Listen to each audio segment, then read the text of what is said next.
towards someone who is dressed like a Muslim. Well, what does that mean?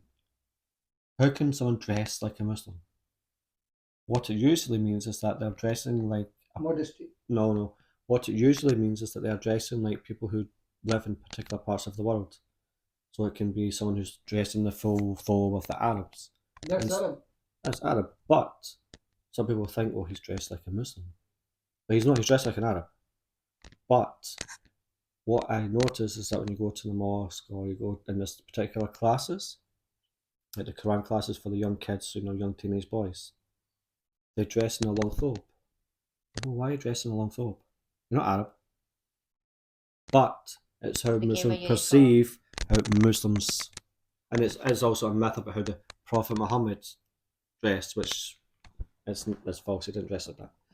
But Even if he did, even if he did, if he was born in America, then Yeah, he would he have dressed like American. yeah.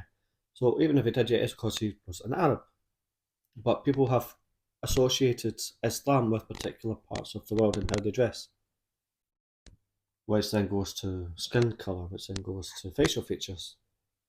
So I think that is part of the problem where we've confused the fact that these countries are just traditionally Muslim, but it doesn't mean that someone who's born with blonde hair and blue eyes can't be Muslim.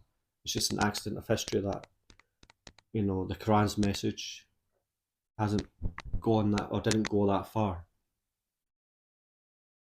So I think that's part of the problem, is that it's become almost ethno-religious to a certain extent, the way that it's viewed. Hence why, even in the UK, there's some mosques that still their main lectures are in Urdu. They shouldn't be doing that. It should be in English. Because even the third they probably feel more comfortable in English than they do with the Urdu or Hindi.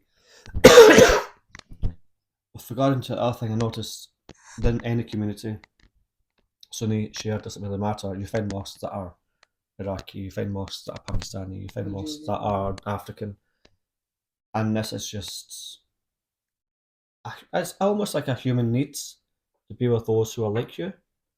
In its most extreme form, it gives rise to racism. But there is a human need to be with, because it's a comfort zone. But Islam came and said that Allah is your comfort zone.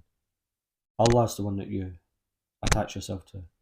So therefore, it shouldn't really matter the ethnic background, the national background of the person sitting next to you. If you both are brothers with Allah, it shouldn't really matter if your real connection is with Allah. So should we